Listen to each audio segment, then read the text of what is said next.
नमस्कार दोस्तों, smart study में आपका स्वागत है। आज का अपना टॉपिक है मानव जनन तंत्र। आज का अपना टॉपिक है मानव जनन तंत्र। तो जितने भी विद्यार्थी हैं वो जल्दी से लाइव आ जाइए ताकि अपन है वो अपना टेस्ट स्टार्ट करें। ठीक है, जितने विद्यार्थी हैं वो जल्दी से लाइव आ जाइए ताकि अपन है वो अपना टेस्ट स्टार्ट कर दें। ठीक है, चलिए भी दोस्तों, तो आज का टेस्ट स्टार्ट करते हैं। तो पहला क्वेश्चन जो है वो है मानव में किस प्रकार का जनन पाया जाता है। दीजिए भी जवाब। मानव में किस प्रकार का जनन पाया जाता है? लैंगिक, अलैंगिक, कायिक और परिवर्धन। ठीक है, मानव में किस प्रकार का जनन पाया जाता है? ठीक है, तो इसका सही जवाब हो जाएगा लैंगिक जनन। ठीक है, यदि दो जनकों के बीच में जो जनक होता है, दो जनकों द्वारा जो जनन होता है उसको बोलते हैं लैंगिक जनन। और अपन कहते हैं कि यदि एकल जनक से यदि जनन होता है तो उसको बोलते हैं अलैंगिक जनन। कायिक जनन है शरीर का किसी भाग का टूटकर, और अपन कह सकते हैं कि नए जीव का निर्माण क्या कहलाता है? कायिक जनन कहलाता है। और परिवर्धन का मतलब होता है शरीर अनेक भागों में टूट जाता है और प्रत्येक भाग से नया जीव बन जाता है। तो मानव में लैंगिक जनन पाया जाता है। ठीक है, चलिए अभी अगला क्वेश्चन का आप जवाब दीजिए कि निम्न में से नर जनन तंत्र का भाग है। बताइए भाई, निम्न में से कौन सा जो है वो नर जनन तंत्र का भाग है? तो वर्षण, अधिवर्षण, प्रोस्टेट ग्रंथि या उपयुक्त सभी। दीजिए भी जवाब। निम्न में से नर जनन तंत्र का भाग है। ठीक है, तो इसका सही जवाब हो जाएगा उपयुक्त सभी, यानी वृषण और अधिवृषण और प्रोस्टेट ग्रंथि सारे है वो नर जनन तंत्र के भाग होते हैं। अब इनके यदि काम की बात करें तो वर्षण के अंदर होता है शुक्राणु का निर्माण। वर्षण में क्या होता है? वर्षण में होता है शुक्राणु का निर्माण।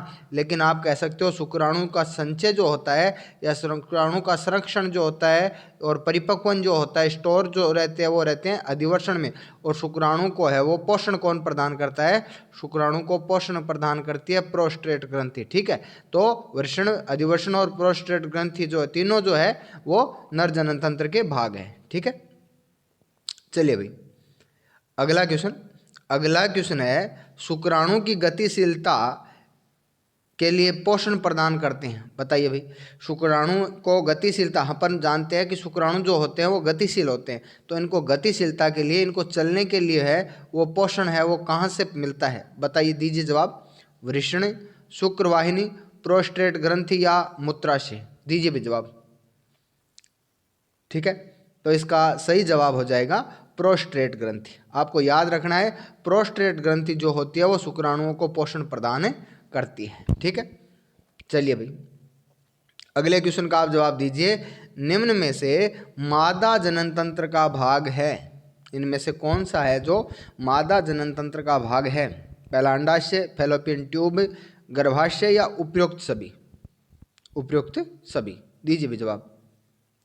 ठीक है, तो इसका सही जवाब हो जाएगा उपयुक्त सभी। ठीक है, ये सारे जो होते हैं वो मादा जनन तंत्र के भाग होते हैं। अब यदि अपन बात करें इनके कार्य की तो आप कहते हो कि अंडाशय जो होता है वो मादा का अपन कह सकते हैं प्राथमिक जनन अंग है। प्राथमिक जनन अंग है जिसके द्वारा अंडाणु का निर्माण होता है। फैलोपियन ट्यूब जो होती है वो गर्भाशय को अंडाशय से जोड़ती है। फैलोपियन ट्यूब जो है वो गर्भाशय को अंडाशय से जोड़ती है और गर्भाशय वह स्थान है जहाँ पर शिशु को पोषण प्रदान होता है या शिशु है वो गर्भकाल के दौरान जहाँ पर स्थिर रहता है। तो ये सारे जो होते हैं वो मादा जनन तंत्र के भाग होते हैं। ठीक है, चलिए भाई अगला क्वेश्चन है किन हार्मोनों की सहायता से अंडाशय में अंडाणु का निर्माण होता है? दीजिए भाई जवाब।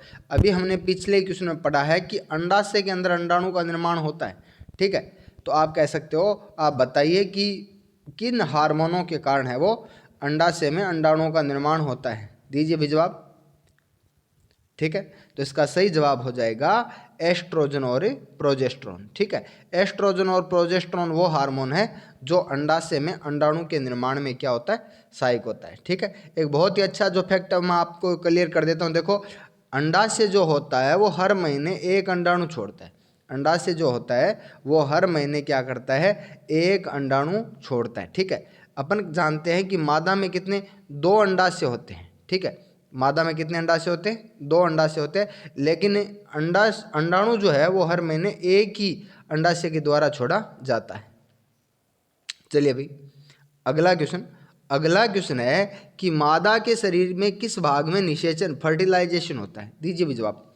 मादा के शरीर में किस भाग में और निषेचन होता है? गर्भाशय, योनि, फैलोपियन ट्यूब या गर्भाशय मुख? दीजिए जवाब। ठीक है, तो इसका सही जवाब हो जाएगा फैलोपियन ट्यूब। देखो फैलोपियन ट्यूब को ही दूसरा नाम आता है अंडवाहिनी। फैलोपियन ट्यूब का ही दूसरा नाम क्या आता है? अंडवाहिनी। अभी मैंने आपको बताया था कि फैलोपियन ट्यूब जो होती है वो अंडाशय को गर्भाशय से जोड़ती है। ठीक है, फैलोपियन ट्यूब जो होती है वो अंडाशय को गर्भाशय से जोड़ती है। ठीक है, चलिए भाई अगले क्वेश्चन का जवाब दीजिए कि मनुष्य का गर्भकाल कितने दिन होता है? दे दीजिए भाई। इस क्वेश्चन का तो जवाब आप दे ही दो, बिल्कुल आसान सा क्वेश्चन है कि मनुष्य का गर्भकाल है वो कितने दिन होता है। ठीक है, मनुष्य का गर्भकाल कितने दिन होता है? तो इसका सही जवाब हो जाएगा 280 दिन। ठीक है, मनुष्य का गर्भकाल कितने दिन होता है? लगभग कितने दिन होता है? 280 दिन होता है। ठीक है, चलिए भाई अगले क्वेश्चन का आप जवाब दीजिए कि मनुष्य में है वो लिंग निर्धारण के लिए जिम्मेदार गुणसूत्र कौन सा होता है? यानी कौन सा गुणसूत्र है जो नर व मादा संतानें पैदा करने के लिए उनका लिंग निर्धारण करता है? दीजिए भी जवाब। दीजिए जवाब। निम्न में से कौन सा गुणसूत्र है वो लिंग निर्धारण के लिए जिम्मेदार होता है? तो इसका सही जवाब हो जाएगा वाई। देखिए, ठीक है, अपन कहते हैं मादा में XX गुणसूत्र होते हैं, नर में XY गुणसूत्र होते हैं। ठीक है, तो मादा का लिंग निर्धारण में कोई योगदान नहीं होता है। मादा का लिंग निर्धारण में कोई योगदान नहीं होता है। लिंग निर्धारण के लिए जो Y गुणसूत्र होता है वो पुरुष के पास होता है। ठीक है, पुरुष के पास होता है। फिर भी हमारे समाज में है वो लड़कियां पैदा करने के लिए वो माँ को दोषी माना जाता है, लेकिन ऐसा बिल्कुल नहीं होता है। लिंग निर्धारण के लिए जिम्मेदार होता है पुरुष। ठीक है, और लिंग निर्धारण के लिए जिम्मेदार जो गुणसूत्र होता है वो होता है वाई। ठीक है, चलिए भाई अगले क्वेश्चन का आप जवाब दीजिए कि गर्भस्थ शिशु माता के शरीर के किस भाग से पोषण प्राप्त करता है? दीजिए भाई, गर्भ के अंदर जब शिशु रहता है तो कौन सा भाग होता है शरीर का जो और उसको पोषण प्रदान करता है? दीजिए जवाब। दीजिए जवाब। ठीक है, तो इसके सही जवाब हो जाएगा प्लेसेंटा। इसको हिंदी में बोलते हैं अपरा। ये कई बार हिंदी में भी नाम आ जाता है अपरा। तो आपको याद रखना है कि जब शिशु गर्भाशय के अंदर होता है तो पोषण प्राप्त होता है किसके द्वारा? प्लेसेंटा के द्वारा। ठीक है, चलिए भाई अगले क्वेश्चन का आप जवाब दीजिए कि गर्भस्थ शिशु द्वारा उत्सर्जन पदार्थ, यानी हमने ये तो पढ़ लिया कि पोषण प्राप्त करता है प्लेसेंटा के द्वारा। ठीक है, और जब पोषण प्राप्त करेगा तो हमें पता है कि उत्सर्जित पदार्थों का भी निर्माण करेगा। तो उत्सर्जित पदार्थ जो होते हैं वो मादा के किस भाग में छोड़े जाते हैं? दीजिए भी जवाब।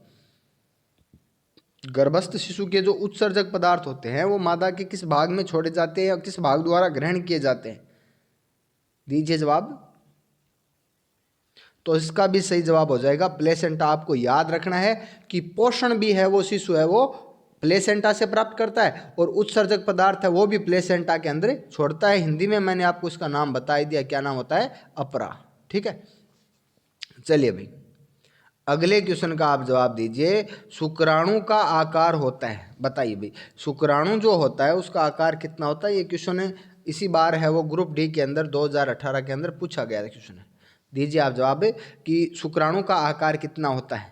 ठीक है, तो ये तो एक रटने वाला सीधा सा क्वेश्चन है, तो आपको याद रखना है 5 माइक्रोन। शुक्राणु जो होती है वो अति सूक्ष्म कोशिका होती है। शुक्राणु जो होती है वो अति सूक्ष्म कोशिका होती है और हम कह सकते हैं कि हमारे शरीर की सबसे छोटी कोशिका होती है कौन सी? शुक्राणु। कितने? 5 माइक्रोन। ठीक है, इसकी साइज कितनी होती है? 5 माइक्रोन। ठीक है, सबसे छोटी कोशिका होती है। चलिए भाई अगला क्वेश्चन है मैथुन के बाद शुक्राणु माता के शरीर में कितने समय तक जीवित रह सकता है? दीजिए भी जवाब। मैथुन के बाद जो शुक्राणु है वो माता के शरीर में कितने समय तक जीवित रह सकता है? ठीक है, हम कहते हैं शुक्राणु निर्माण के बाद हमारे शरीर में और 30 दिन तक जीवित रह सकता है, लेकिन मैथुन के बाद माता के शरीर में कितने समय तक जीवित रह सकता है?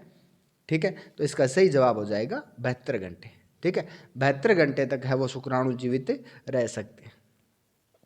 चलिए अगले क्वेश्चन का आप जवाब दीजिए। एमनियोसेंटेसिस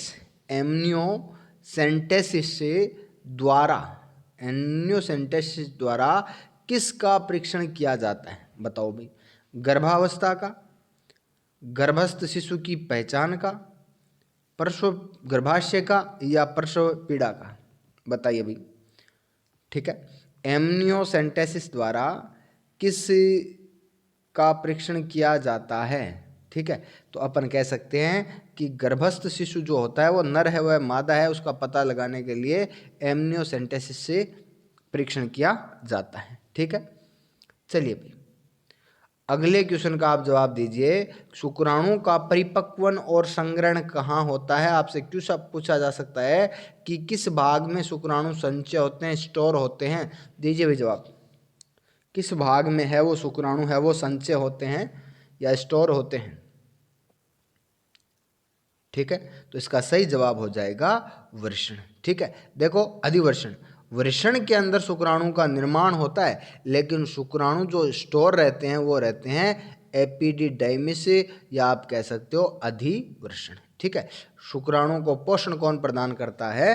प्रोस्टेट ग्रंथि प्रदान करती है। मूत्राशय का और शुक्राणुओं से कोई लेना देना नहीं है, क्योंकि ये उत्सर्जन तंत्र का भाग है। ठीक है, ये किसका भाग है? उत्सर्जन तंत्र का भाग है। चलिए अभी अगले क्वेश्चन का आप जवाब दीजिए। जोना पेलुसिडा नामक परत जो होती है वो किसके चारों ओर पाई जाती है? दीजिए जवाब। जोना पेलुसिडा नामक जो परत होती है वो किसके चारों ओर पाई जाती है? अंडाणु, शुक्राणु, अंडाशय या गर्भाशय? दीजिए जवाब। जोना पेलुसिडा, बहुत ही अच्छा क्वेश्चन है ये। जोना पेलुसिडा नाम की परत है वो किसके चारों ओर पाई जाती है? ठीक है, देखिए जोना पेलुसिडा नामक परत है वो पाई जाती है अंडाणु के चारों ओर। ठीक है, अंडाणु के चारों ओर जोना पेलुसिडा नाम परत पाई जाती है, और जब शुक्राणु इस जोना पेलुसिडा को विभेदित कर देता है तो उस कंडीशन में ये हो जाता है निषेचन। ठीक है, जोना पेलुसिडा को जब शुक्राणु विभेदित कर देता है तो ये शुक्राणु और अंडाणु आपस में मिलकर युग्मक का निर्माण करते हैं, और इस क्रिया को बोलते हैं क्या? इस क्रिया को बोलते हैं युग्मनज का निर्माण करते हैं, और इस क्रिया को बोलते हैं निषेचन। ठीक है, चलिए भाई अगले क्वेश्चन का आप जवाब दीजिए कि भ्रूण का निर्धारण व उसका खुलासा करने पर प्रतिबंध कब लगा दिया था? हमें पता है कि भ्रूण हत्या करवाई जाती है, तो उसके लिए और प्रतिबंध है वो हमारे देश में कि भ्रूण का है लिंग जांच के ऊपर प्रतिबंध है वो हमारे देश में कब लगाया गया था? दीजिए भाई जवाब। बहुत अच्छा क्वेश्चन है, स्टैटिक जीके की दृष्टि से भी इंपॉर्टेंट क्वेश्चन है ये। बताइए भाई, भ्रूण का निर्धारण और उसका खुलासा करने पर प्रतिबंध जो है वो कब लगाया गया था? तो इसका सही जवाब हो जाएगा 1 जनवरी 1996। ठीक है, 1 जनवरी 1996 को है वो हमारे देश के अंदर। ठीक है, अधिनियम जो था वो था 1994 का, अधिनियम जो था वो 1994 का था, लेकिन अपन कह सकते हैं जो जिस दिन और प्रतिबंध लगा था वो था 1 जनवरी 1996। ठीक है, चलिए भाई अगला क्वेश्चन है आवर्त चक्र के बाद कौन सी अवधि है वो गर्भ निर्धारण के लिए उपयुक्त मानी जाती है? यहाँ आप कह सकते हैं कि आवर्त चक्र के बाद है वो अंडाणु का उत्सर्जन है वो किस अवधि के दौरान होता है? देखो गर्भ धारण कब होगा? जब है वो शुक्राणु और अंडाणु दोनों होंगे। ठीक है, तो गर्भ धारण है वो शुक्राणु और अंडाणु दोनों के कारण होता है। तो आपसे क्वेश्चन ये पूछा गया है कि आवर्त चक्र के बाद अंडाणु का निर्माण जो है वो किस अवधि के दौरान होता है? दीजिए भाई जवाब। 5 से 8 दिन, 8 से 12 दिन, 14 से 17 दिन और 25 से 28 दिन। ठीक है, तो अपन कह सकते हैं कि गर्भावधि का जो उपयुक्त समय, जो अंडाणु के उत्सर्जन का उपयुक्त समय है वो है 14 से 17 दिन के बीच में। ठीक है, आवर्त चक्र के 14 से 17 दिन के बीच में है वो अंडाणु का उत्सर्जन होता है, और इसी समय में है वो गर्भधारण की उपयुक्त समय माना जाता है। ठीक है, चलिए भाई अगला क्वेश्चन है निम्न में से शुक्राणु के बारे में असत्य कथन बताओ भाई। कौन सा निम्न में से कौन सा है वो शुक्राणु के बारे में असत्य कथन है? दीजिए। नर जननांग में बनता है, चलन युग्मक है, काफी संख्या में बनते हैं, अचल युग्मक है। दीजिए जवाब। इनमें से असत्य कौन सा है? तो इसमें से असत्य है, अचल है। ठीक है, अपन जानते हैं कि शुक्राणु क्या होता है, चल युग्मक होता है, नर जनन अंगों में बनता है। शुक्राणु नर जनन कोशिका है और ये काफ़ी संख्या के अंदर लगभग 2.5 से 3 लाख की संख्या में एक बार में इनका निर्माण होता है। ठीक है, चलिए भाई अगला क्वेश्चन है, निम्न में से जनन कोशिका में भोजन का भंडार पाया जाता है। बताओ भाई, भोजन का भंडार है वो अंडाणु में पाया जाता है या शुक्राणु में पाया जाता है या दोनों में पाया जाता है या दोनों में नहीं पाया जाता है? दीजिए जवाब। ठीक है, भोजन का भंडार जो होता है वो किस में पाया जाता है? ठीक है, तो इसका सही जवाब हो जाएगा अंडाणु। देखिए, अंडाणु के अंदर भोजन का भंडार होता है और इसी भोजन के भंडार के कारण शुक्राणु जो होते हैं वो अंडाणु की तरफ आकर्षित होते हैं। ठीक है, अंडाणु के अंदर भोजन का भंडार होता है और इसी भोजन के भंडार के कारण अपन कह सकते हैं कि जो शुक्राणु है वो अंडाणु की ओर आकर्षित होते हैं और फलस्वरूप निषेचन होता है। ठीक है, चलिए भाई अगला, आवर्त चक्र के दौरान रक्त स्त्राव के रूप में निकलते हैं। अभी आवर्त चक्र जब होता है तो रक्त स्त्राव के लिए जिम्मेदार कौन होता है? दीजिए जवाब। अंडाणु, अंतःगर्भाशय भित्ति, मध्य गर्भाशय भित्ति या बाहरी गर्भाशय भित्ति? दीजिए जवाब। आवर्त चक्र के दौरान रक्त स्त्राव के रूप में और कौन सी कोशिकाएं हैं वो निकलती हैं? ठीक है, देखिए गर्भाशय जो होता है, गर्भाशय एक नाशपति नुमा संरचना होती है और इसके अंदर क्या होती है, हर महीने एक परत बनती है जिसको बोलते हैं अंतःगर्भाशय भित्ति या इसको बोलते हैं एंडोमेट्रियम लेयर, एंडोमेट्रियम परत। ठीक है, अंतःगर्भाशय भित्ति या एंडोमेट्रियम लेयर, एंडोमेट्रियम परत। ठीक है, ये अंतःगर्भाशय भित्ति क्या करती है, ये अंतःगर्भाशय भित्ति भ्रूण को पोषण प्रदान करने के लिए बनती है। ठीक है, लेकिन यदि जब इसके अंदर भ्रूण नहीं होगा तो ये अंतःगर्भाशय भित्ति होती है वो हर महीने क्या हो जाती है, बाहर निकल जाती है और जिसको बोलते हैं ऋतुस्राव। ठीक है, तो आप कह सकते हो कि अंतःगर्भाशय भित्ति जो होती है वो रक्तस्राव के रूप में बाहर निकलती है। आपसे ये भी क्वेश्चन पूछा जा सकता है कि गर्भाशय के अंदर है वो भ्रूण को पोषण प्रदान करने के लिए किस भित्ति का निर्माण होता है, तो वो भी होती है अंतःगर्भाशय भित्ति। ठीक है, चलिए भाई अगला क्वेश्चन है, गर्भ निरोधक गोलियां। अगला क्वेश्चन है, गर्भ निरोधक गोलियां गर्भ धारण को कैसे रोकती है? बताइए भाई, गर्भ निरोधक जो गोलियां होती है वो गर्भ धारण को कैसे रोकती है? शुक्राणु को नष्ट कर देती है, निषेचन नहीं होने देती है, अंडोत्सर्ग नहीं होने देती है या अंडाणु को नष्ट कर देती है? दीजिए भी जवाब। गर्भ निरोधक गोलियां हैं वो गर्भ धारण को कैसे रोकती है? ठीक है, तो आप कह सकते हो ये अंडोत्सर्ग ही नहीं होने देगी और जब अंडोत्सर्ग नहीं होगा तो निषेचन नहीं होगा और जो निषेचन नहीं होगा तो आप कह सकते हो निषेचन नहीं होगा तो उस कंडीशन के अंदर है वो गर्भ धारण नहीं होगा। ठीक है, तो गर्भ निरोधक गोलियां जो होती है वो अंडोत्सर्ग को रोक देती है। चलिए अगला क्वेश्चन आपसे पूछा गया है कि मादा में स्तन वृद्धि के लिए कौन सा हार्मोन आवश्यक है? बताइए भाई, मादा में स्तन वृद्धि के लिए कौन सा हार्मोन आवश्यक है? दीजिए जवाब। मादा में स्तन वृद्धि के लिए कौन सा हार्मोन आवश्यक है? तो इसका सही जवाब हो जाएगा प्रोजेस्टेरोन। ठीक है, बिल्कुल ये एस्ट्रोजन की सहायता लेता है लेकिन अपन कह सकते हैं जिम्मेदार कौन होता है? जिम्मेदार होता है प्रोजेस्टेरोन। ठीक है, एग्जाम में यही क्वेश्चन है वो पूछा गया है तो आपको याद रखना है मादा में स्तन वृद्धि के लिए जिम्मेदार कौन होता है? प्रोजेस्टेरोन। ठीक है, चलिए भाई अगले क्वेश्चन का आप जवाब दीजिए कि शुक्राणु का कौन सा भाग है, शुक्राणु का कौन सा भाग है वो शुक्राणु को गतिशीलता प्रदान करता है? ठीक है, अभी हमने पढ़ा शुक्राणु है वो चल होते हैं। ठीक है, मादा युग्मक अंडाणु के पास है वो चल के जाते हैं, गतिशील होके जाते हैं। मादा युग्मक अंडाणु जो होता है वो अगतिशील होता है, चलता नहीं है। ठीक है, तो आप मुझे ये बताइए कि कौन सा भाग जो होता है वो शुक्राणु को गतिशीलता प्रदान करता है? सिर, पूंछ, मध्य भाग या शुक्राणु है वो चल होता है? दीजिए भाई जवाब, इन तीनों में से एक जवाब दीजिए आप, दीजिए जवाब। ठीक है, तो आप याद रखना, शुक्राणु की जो पूंछ होती है ना, वो शुक्राणु को गतिशीलता प्रदान करती है। आपसे एक क्वेश्चन और पूछा जाता है कि शुक्राणु के किस भाग में आनुवांशिक पदार्थ पाया जाता है। शुक्राणु के किस भाग में है वो आनुवांशिक पदार्थ पाया जाता है, तो वो पाया जाता है सिर में। ठीक है, आनुवांशिक पदार्थ जो होता है वो शुक्राणु के सिर में पाया जाता है। शुक्राणु 3 भागों में बटा रहता है, लेकिन इसको गतिशीलता कौन प्रदान करता है? पूंछ प्रदान करता है। ठीक है, चलिए भाई अगला क्वेश्चन है, गर्भ में शिशु की वृद्धि को किस प्रकार ज्ञात किया जाता है? गर्भ के अंदर जो है वो शिशु की वृद्धि जो होती है उसको रेडियो तरंगों द्वारा, पराध्वनि तरंगों द्वारा, एक्स तरंगों द्वारा या सीटी स्कैन द्वारा किस प्रकार ज्ञात किया जाता है? बताइए भाई, किस प्रकार ज्ञात किया जाता है? ठीक है, दीजिए जवाब। तो इसका सही जवाब हो जाएगा, इसका सही जवाब हो जाएगा पराध्वनि, जिसको हम बोलते हैं अल्ट्रासाउंड। क्या बोलते हैं? अल्ट्रासाउंड। ठीक है, अल्ट्रासाउंड के द्वारा क्या किया जाता है? गर्भस्थ शिशु की वृद्धि को ज्ञात किया जाता है। ठीक है, तो दोस्तों इसमें देखो सबसे इंपॉर्टेंट क्वेश्चन मैं आपको बता दूं, बार बार जो एग्जाम में आने वाला क्वेश्चन है वो यही होता है कि किस भाग में निषेचन होता है।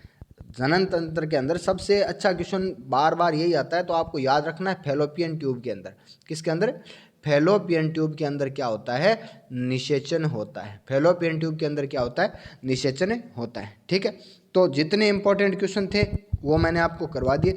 फिर इंपॉर्टेंट बात आपको जो करनी है वो ये है कि अभी जैसे एनटीपीसी के एग्ज़ाम चल रहे हैं, ठीक है, तो आप चाहे तो अपने जितने टॉपिक का हमने टेस्ट ले लिया है उनका मिलान कर लीजिए और जो क्वेश्चन आ रहे हैं उनका मिलान कर दीजिए।